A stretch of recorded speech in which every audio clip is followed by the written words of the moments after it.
वाक्यकारं वररुचिं भाष्यकारं पतञ्जलिं पाणिनिं सूत्रकारं च प्रणतोऽस्मि मुनित्रयम्। सर्वेभ्यः नमः। शुद्धिकौमुदी वर्गे एषा अस्ति एकादशी कक्ष्या। तान्त्रिककारणतः किञ्चिदिव विलम्बः जातः, तदर्थम् आदौ क्षमां याचे। शुद्धिकौमुदी पुस्तके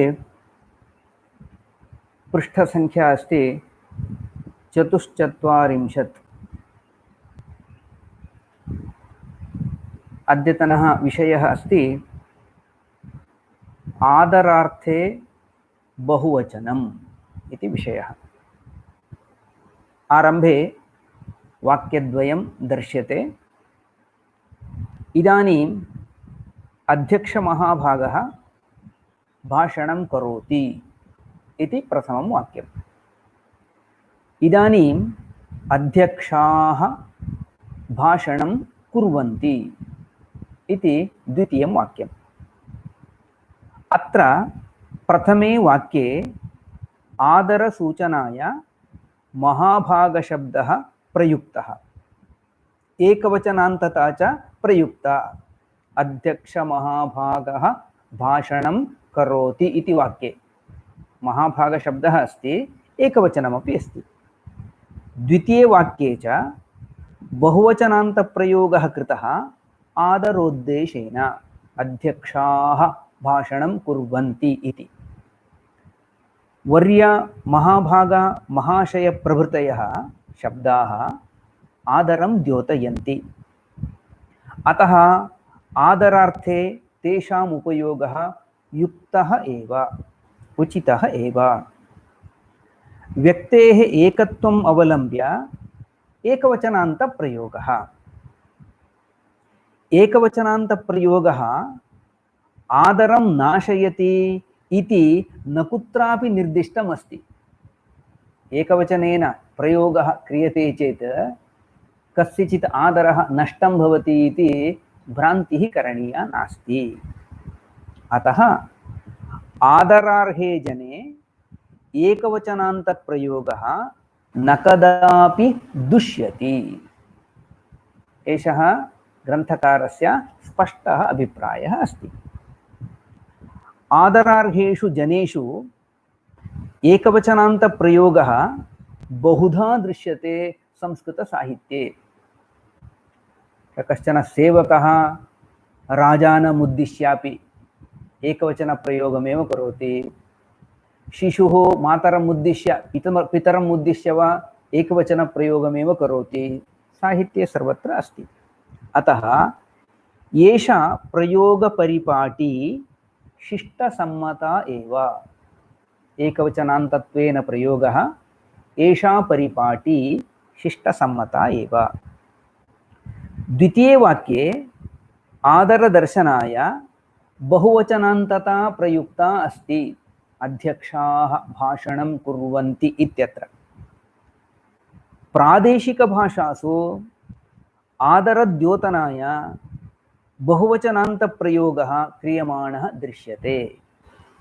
तां परिपाटीम् अनुकुर्वन्तः बहवः आदरप्रदर्शनाय बहुवचनान्तत्वं प्रयुञ्जते प्रायेण। एतस्य न कापि आवश्यकता।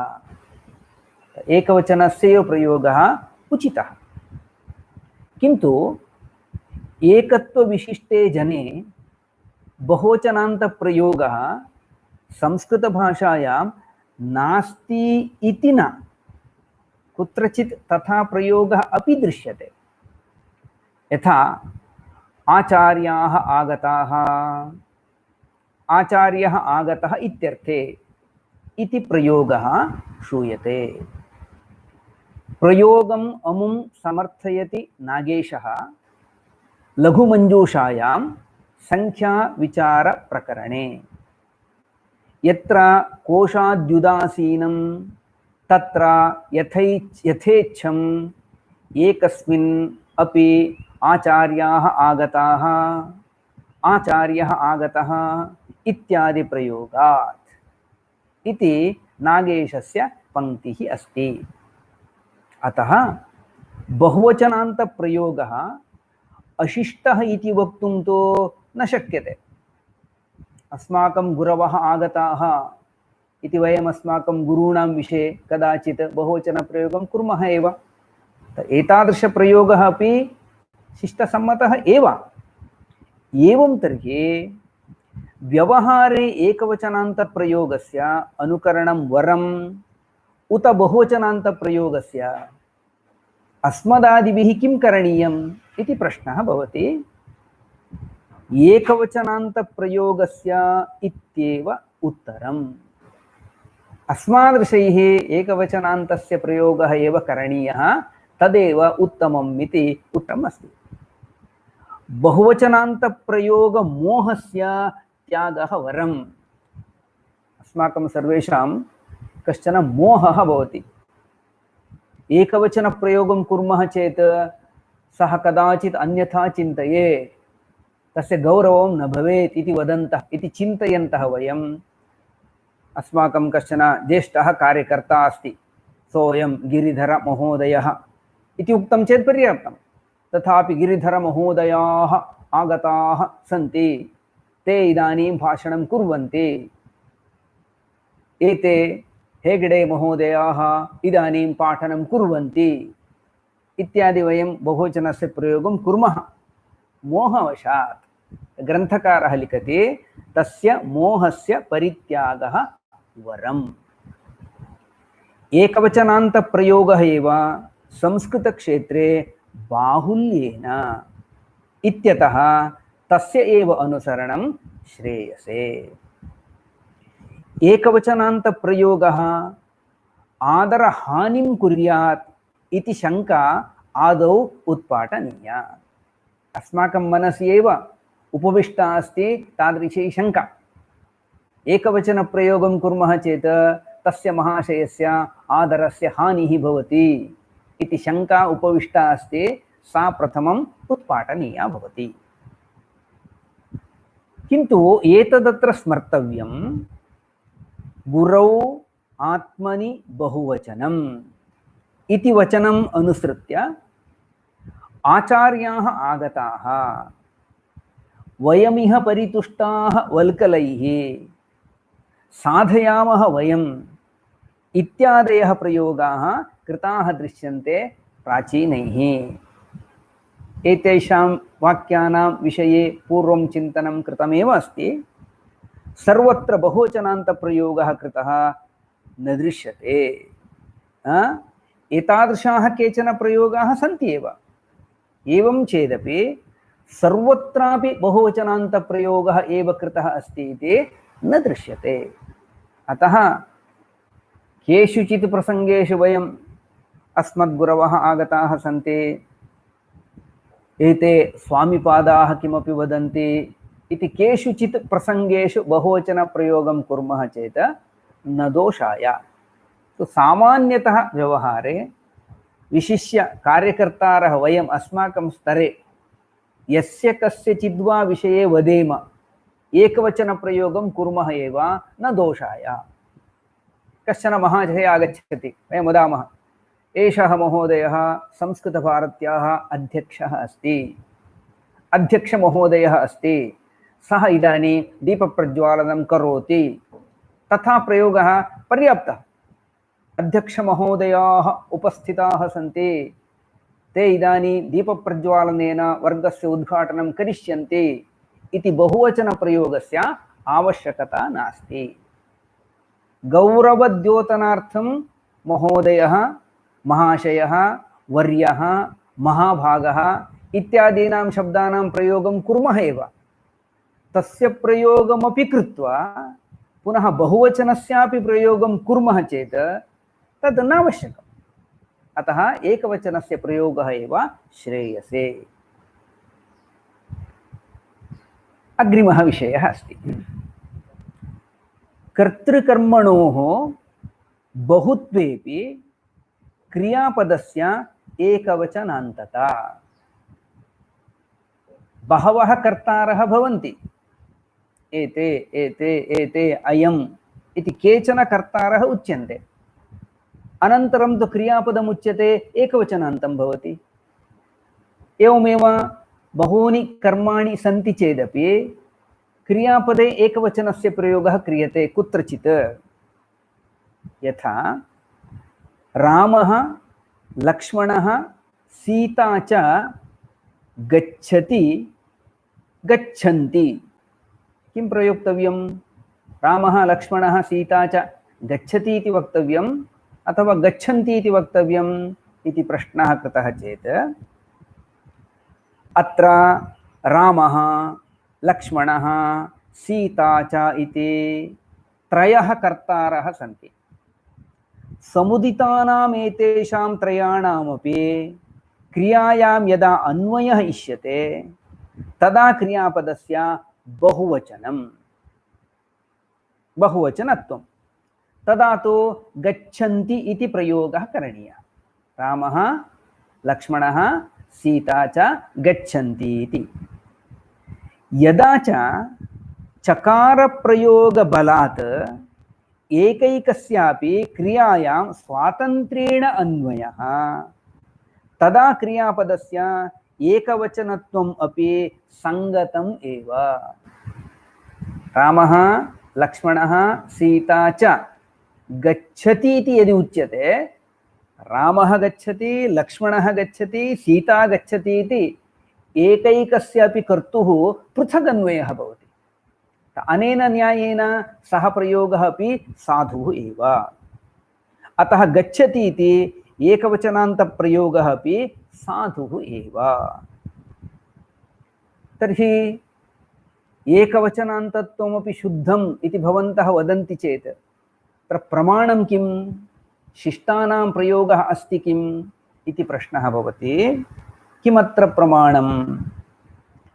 अधो निर्दिष्टानि कानिचित् उदाहरणानि परिशील्यन्ताम्। प्रथमम् उदाहरणमस्ति आदित्यचन्द्रावनिलो नलश्च द्यौर्भूमिरापो हृदयं यमश्च अहश्च रात्रिश्च उभे च सन्ध्ये धर्मश्च जानाति नरस्य वृत्तम्। नरस्य वृत्तं मनुष्यः यद्यद् कार्यजातं करोति तत्सर्वमपि एते सर्वेपि जानन्ति इति संग्रहः कृतः अस्ति। मूलं पद्यम् इदं तु महाभारते अस्ति। तत्र व्यासमहर्षिः वदति आदित्यः चन्द्रः अनिलः अनलः द्यौः भूमिः आपः हृदयं यमः अहः रात्रिः उभे सन्ध्ये धर्मः च।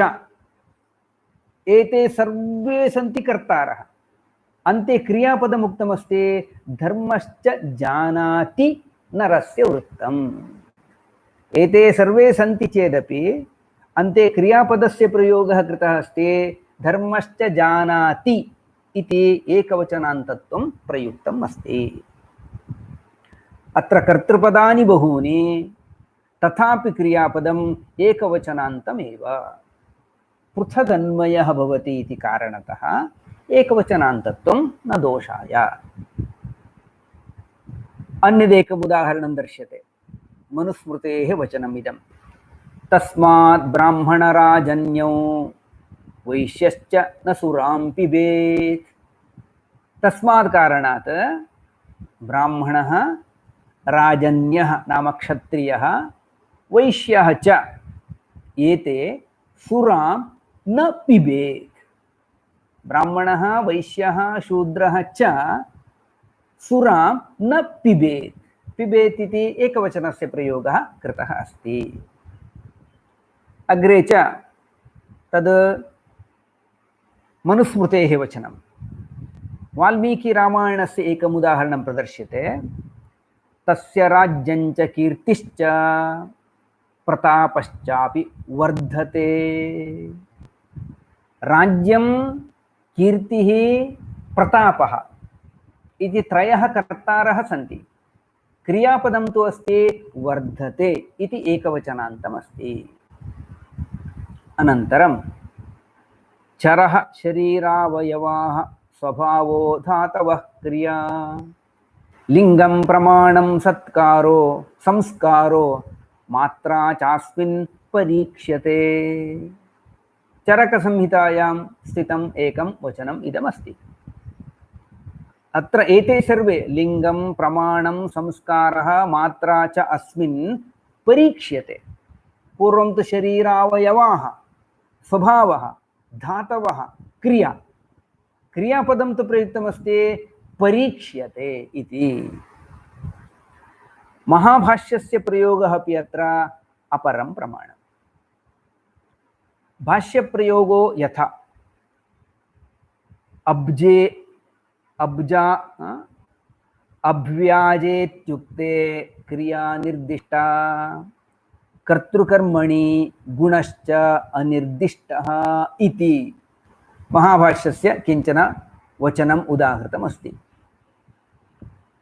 कर्तरि प्रयोगे यथा तथैव कर्मणि प्रयोगे अपि तन्नाम तत्रापि कर्मणः बहुत्वेपि चकार प्रयोगबलात् एकैकस्यापि क्रियायाम् अन्वयः यदा भवति तदा क्रियापदस्य एकवचनत्वम् अपि। अत्र चतुर्थम् उदाहरणं यदुक्तमस्ति तत्र कर्मणि प्रयोगः एव अस्ति। यथा शरीरावयवाः स्वभावः धातवः क्रिया लिंगं प्रमाणं संस्कारः मात्रा च अस्मिन् परीक्ष्यते। अस्मिन् परीक्ष्यते परीक्षकः अन्यः कश्चन परीक्ष्यते अतः कर्मणि प्रयोगः अस्ति। आहत्य निर्णयः एतादृशेषु प्रसंगेषु अस्माभिः एकवचनस्यापि प्रयोगः कर्तुं शक्यते बहुवचनस्य प्रयोगः अपि कर्तुं शक्यते। वयम् अस्माकं सामान्य संभाषणादिषु रामः कृष्णश्च गच्छति इत्येव प्रयोगं कुर्मः। रामः कृष्णश्च गच्छन्ति इति तु सर्वथा न वक्तव्यम्। यदि एकवचनं वक्तुं न इष्यते रामः कृष्णश्च गच्छतः इति वक्तव्यम् अथवा रामः कृष्णः च गच्छति इति वा वक्तव्यम्। यदि कर्तारौ द्वौ स्तः तदा तु क्रियापदमपि द्वित्वसंख्या विशिष्टमेव भवेत्। अग्रिमः शब्दः अस्ति दंपती। वाक्यम् उक्तमस्ति अद्य कार्यक्रमे दंपती आगता आसीत्। अशुद्धः प्रयोगः। दंपती आगतौ आस्ताम् इति द्विवचनान्तप्रयोगः साधुः। दंपती इत्येषः न हि ईकारान्त एकवचनान्तः। दंपती इति श्रूयते अतः ईकारान्त शब्दः इति भ्रमः भवितुमर्हति। ईकारान्त शब्दः न ईकारान्त एकवचनान्तः न इकारान्त द्विवचनान्तं रूपं तत्। पतिः पती पतयः हरिः हरी हरयः इकारान्त शब्दस्य द्विवचनस्य रूपं दीर्घविशिष्टं यथा भवति तादृशं रूपं तत्। कथं सः शब्दः सिद्धः इति चेत् जाया च पतिश्च इति विग्रहः। जाया शब्दस्य दम् भावः निपात्यते। जाया इति यः शब्दः अस्ति तस्य शब्दस्य स्थाने एव दम् इति भावः निपात्यते। तस्मात् दंपती इति द्विवचनान्तं रूपं सिद्धं भवति। अन्यच्च आगता इति स्त्रीलिङ्गप्रयोगः अपि अत्र दृश्यते।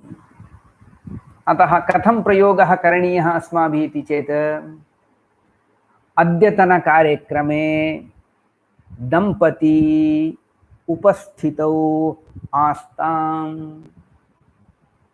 दंपती आगतौ स्तः। दंपत्योः स्वागतं कृतम्। एतेन प्रकारेण वाक्यानां प्रयोगः अस्माभिः करणीयः।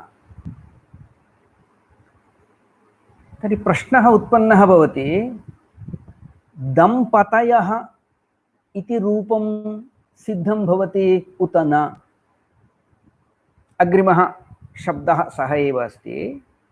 वाक्यमस्ति, अद्य कार्यक्रमे दंपतयः आगताः आसन्। दंपतयः आगताः आसन्। साधुवाक्यम् एतत्। दंपतयः आगताः इति एतद् वाक्यमपि साधु एव। दंपतयः इति रूपं युक्तमेव, किन्तु विग्रहवाक्यं कथं वक्तव्यम्? पतिपत्नी युगलानि बहूनि आगतानि आसन् इति वक्तुः तात्पर्यं तु अवगम्यते एव। युगलभावं मनसि निधाय दंपती च इति विग्रहवाक्यं न वक्तव्यम्। दंपतिपूजनम् इति कश्चन कार्यक्रमः भवति। दंपती आगतौ, पुनः दंपती आगतौ, दंपती आगतौ, एवं बहवः आगच्छन्ति चेत् तम् अंशं मनसि निधाय दंपतयः इति बहुवचनप्रयोगः क्रियते इति चेत् क्रियतां नाम। किन्तु विग्रहवाक्यकथनसमये जायाश्च पतयश्च इति विग्रहवाक्यं वक्तव्यम्। दंपतयः इति तु शोभनमेव। तत्र दंपती दंपती दंपती दंपती मिलित्वा दंपतयः इति न वक्तव्यम्। इत्युक्ते तत्र अनेकाः जायाः सन्ति, अनेके पतयः अपि सन्ति। जायाश्च पतयश्च मिलित्वा दंपतयः। जाया च पतिश्च दंपती, जायाश्च पतयश्च दंपतयः। अनेकाः जायाः सन्ति, अनेके पतयश्च सन्ति चेत् तदा तु दंपतयः सन्ति इति प्रयोगः अपि न दुष्यते। अतः कदाचित् कार्यक्रमे बहवः आगताश्चेत् अत्र दंपतयः अपि सन्ति इति वयं वाक्यप्रयोगं तु कर्तुं शक्नुमः। यतः तत्र अनेकाः जायाः भवन्ति, अनेके पतयः अपि भवन्ति। अतः तथा प्रयोगः अपि युज्यते एव। अग्रिमं वाक्यमस्ति, कार्यक्रमं रघुनाथ दंपती आगतौ आस्ताम्। रघुनाथ इति कश्चन कार्यकर्ता अस्ति, तस्य पत्नी अपि आगता आसीत्। अहम् अन्यं निवेदयन् अस्मि, अद्यतन कार्यक्रमे रघुनाथ दंपती आगतौ आस्ताम् इति निवेदयामि। ग्रन्थकारः लिखति, अयुक्तं वाक्यम् एतत्। भाषान्तरस्य अनुकरणं कुर्वद्भिः अविचार्य क्रियमाणः अयं प्रयोगः असाधुः। दंपती इत्यत्र द्वौ स्तः, जायापि अस्ति पतिः अपि अस्ति। तयोः अन्यतरः एव रघुनाथः। पतिशब्दवाच्यः रघुनाथ दंपती इति शब्दे तत्र अन्यतरः रघुनाथः अस्ति, पतिशब्दवाच्यः। यदि पतिः रघुनाथः नाम्ना निर्देष्टुम् इष्यते तर्हि सपत्नीकः रघुनाथः आगतः आसीत् इति प्रयोगः करणीयः। रघुनाथ दंपती आगतौ आस्ताम् इति न वक्तव्यम्। मान्यः रघुनाथः सपत्नीकः आगतः आसीत् इति प्रयोगः शक्यते। अथवा रघुनाथः तत्पत्नी च आगतौ आस्ताम् इति वा वाक्यप्रयोगः भवितुमर्हति। रघुनाथ दंपती आगतौ इति न वक्तव्यमेव। रघुनाथः सपत्नीकः आगतः आसीत् इति वक्तुं शक्यते, अथवा रघुनाथः तस्य पत्नी च आगतौ आस्ता इति वा वक्तुं शक्यते। लक्ष्मीः रघुनाथश्चेति दंपती आगतौ आस्ताम् इति, लक्ष्मी रघुनाथौ दंपती आगतौ आस्ताम् इति वा प्रयोगः अपि संभवति। लक्ष्मी रघुनाथौ दंपती इति वा, लक्ष्मीः रघुनाथश्च इति दंपती इति उभयतापि प्रयोगः कर्तुं शक्यते। पुनः एकः प्रयोगः अस्ति। कश्चन ग्रामः अस्ति, तस्मिन् ग्रामे कृषकदंपती वसतः स्म। कृषकदंपती वसतः स्म। इदानीमुक्तं रघुनाथ दंपती आगतौ आस्तामिति वाक्यप्रयोगः न करणीयः इति उक्तमस्ति। इदानीं कृषकदंपती आस्ताम् इति वक्तव्यम् उत न? कृषकदंपती वसतः स्म इति वाक्ये न कोऽपि दोषः। किमर्थम् इति चेत् कृषकौ च तौ दंपती च कृषकदंपती, कृषकशब्दः अत्र विशेषणम्।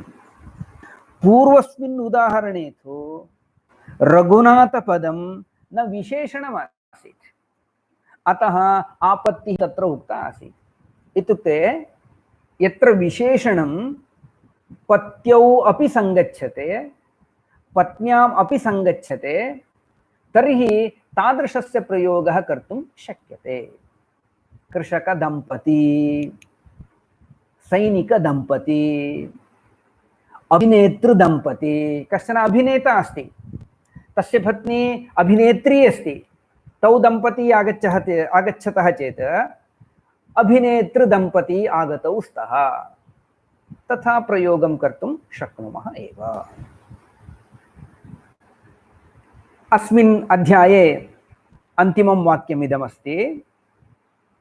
कार्यक्रमे दंपतीगणः उपस्थितः आसीत्। कार्यक्रमे दंपतीगणः उपस्थितः आसीत्। एषः अशुद्धः प्रयोगः।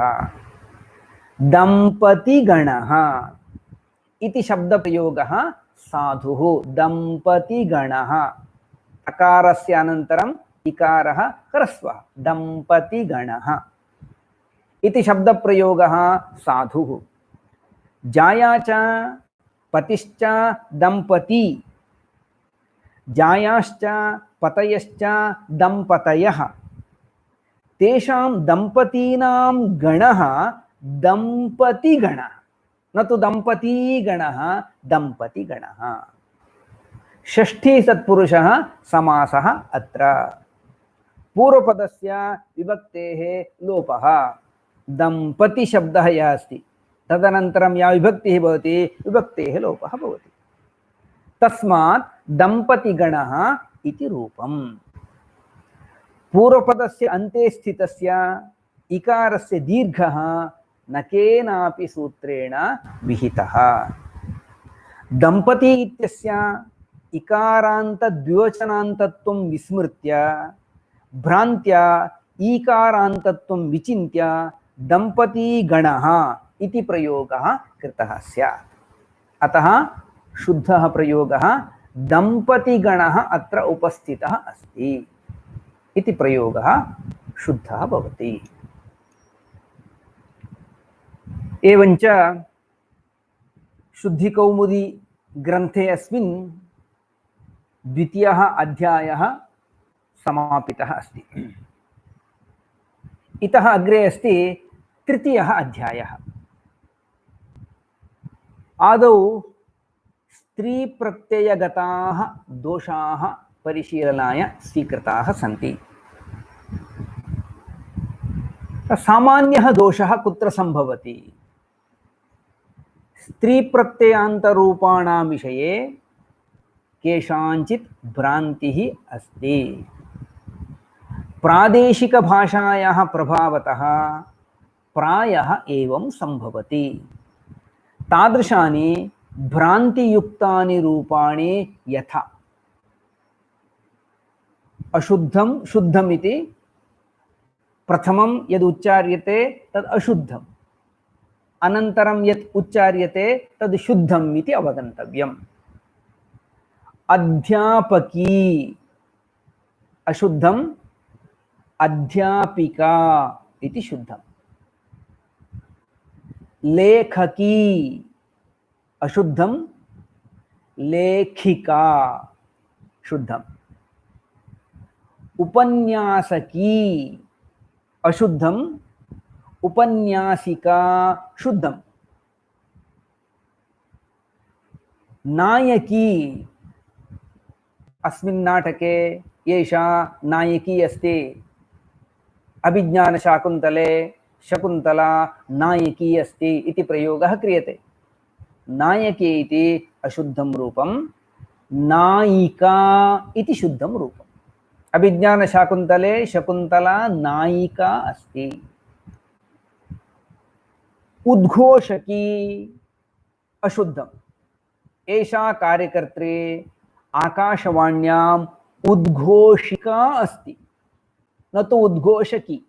उद्घोषिका इति शुद्धं रूपम्। सेवकी इति अशुद्धं, सेविका इति शुद्धम्। अस्माकं कार्यालये काचित् सेविका अस्ति, न तु सेवकी।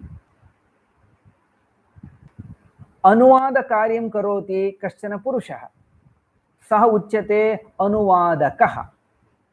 स्त्री यदि तत्कार्यं करोति अनुवादकी इति न वक्तव्यम्, अशुद्धं रूपम्। अनुवादिका इत्येतत् शुद्धं रूपम् अस्ति। एवमेव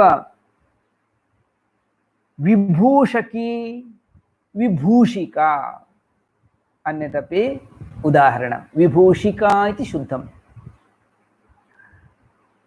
उपाध्यायिनी शिक्षकः अस्ति, शिक्षकः इत्यर्थे एव उपाध्याय शब्दः प्रयुज्यते।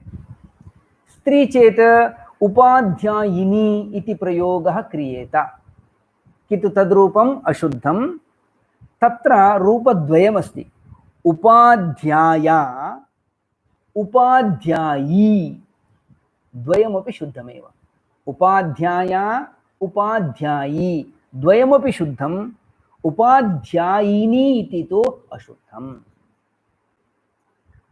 सो एतेषु सर्वेषु शब्देषु कर्तृर्थे नुल् प्रत्ययः अस्ति।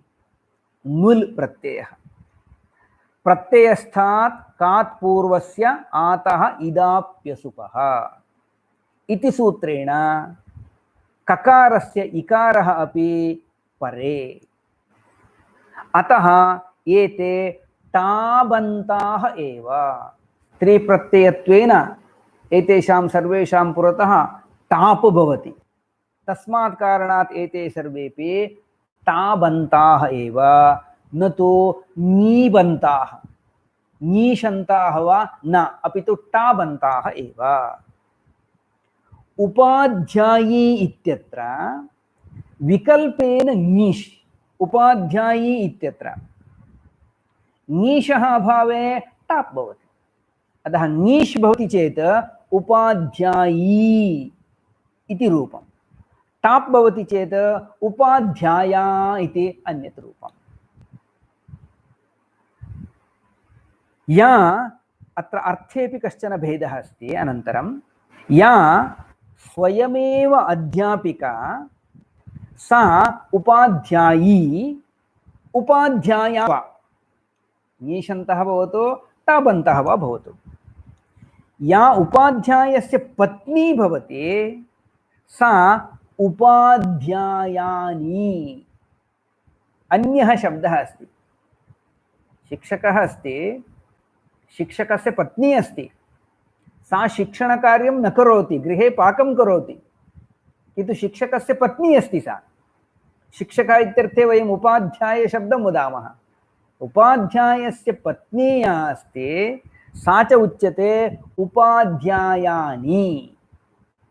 अतः यदि सा अध्यापनकार्यमपि करोति तर्हि सा उपाध्यायानी अपि अस्ति, उपाध्याया अपि अस्ति, उपाध्यायी अपि भवितुमर्हति यदि अध्यापनकार्यं करोति। तत् कार्यं नास्ति चेत् सा तु केवलम् उपाध्यायानी इत्येव वक्तव्यं भवति। अतः एतेषु सर्वेषु शब्देषु अस्माभिः किञ्चित् अधिकम् अवधानं कर्तव्यं भवति। सामान्यतः वयम् अनवधानात् अत्र दोषं कुर्मः। स्मृतम् इत्यतः अन्यदेकं रूपं वदामि। बहवः अस्माकं परिचयं कारयन्ति। अयं जनः दशभ्यः वर्षेभ्यः पूर्णकालिकः कार्यकर्ता अस्ति। स्त्री चेत् पूर्णकालिकी, पूर्णकालिका न पूर्णकालिकी कार्यकर्त्री। अग्रे विशेषविषयः उच्यते। एतावत्पर्यन्तम् उक्तः विषयः सामान्यः विषयः आसीत्। स्त्रीप्रत्ययप्रकरणे एव अन्यानि कानिचन रूपाणि दृश्यन्ते भ्रान्तिमूलकानि।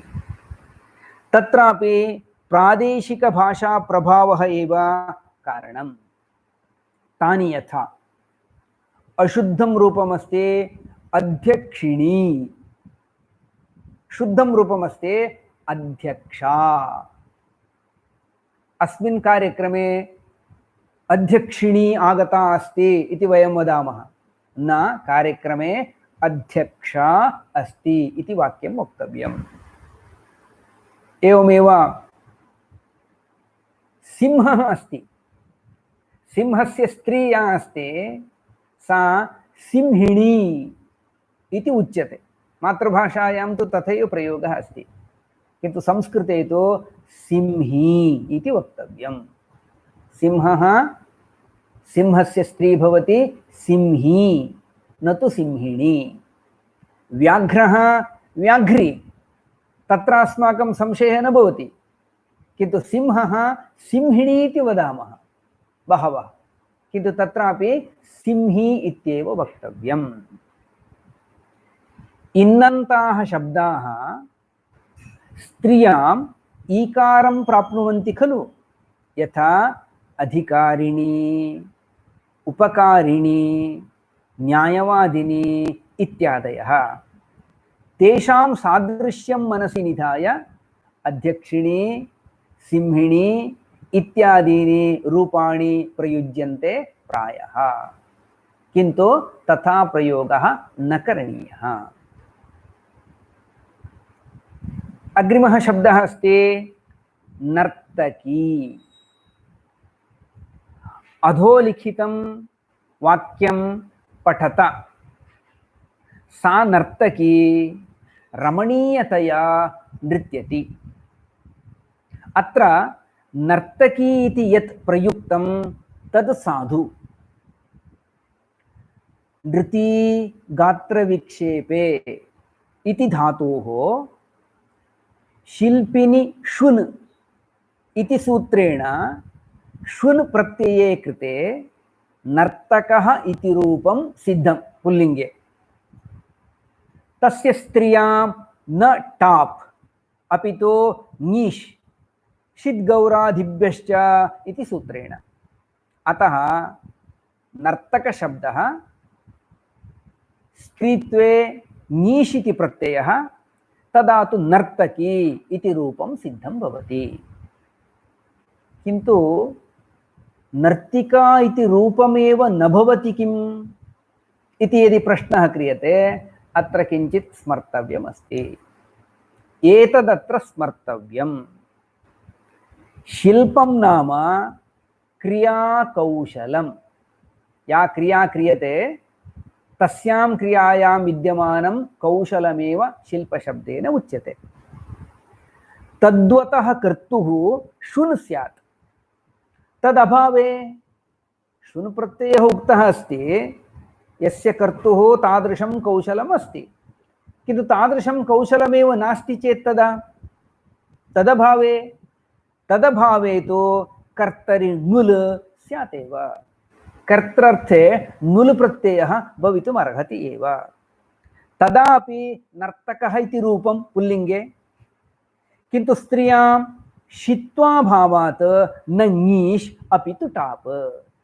नर्तकः इति रूपं सिद्धं भवति, किन्तु तद् नुल् प्रत्ययान्तं रूपम् अस्ति।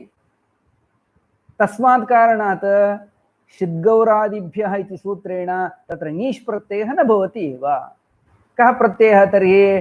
टाप् प्रत्ययः वक्तव्यः भवति।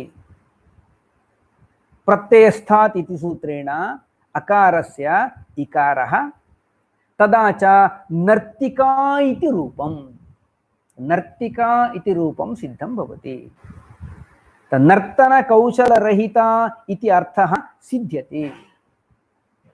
अतः अन्ततो गत्वा तात्पर्यं तु एवं भवति, नर्तकी इति शब्दस्य प्रयोगः क्रियते चेत् नर्तनकौशलसहिता इत्यर्थः।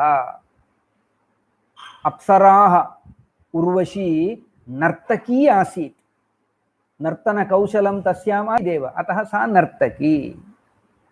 नर्तिका इति कथ्यते चेत् काचित् बालिका अस्ति, तस्यां नर्तनकौशलं नास्ति चेत् नर्तिका इति वक्तुं शक्यते। नर्तिका नाम नर्तनकौशलरहिता।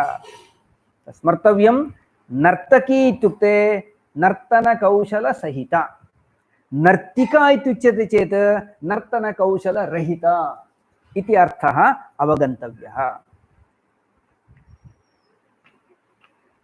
अग्रिमः शब्दः अग्रिमे सत्रे चिन्तयिष्यते। नमो नमः।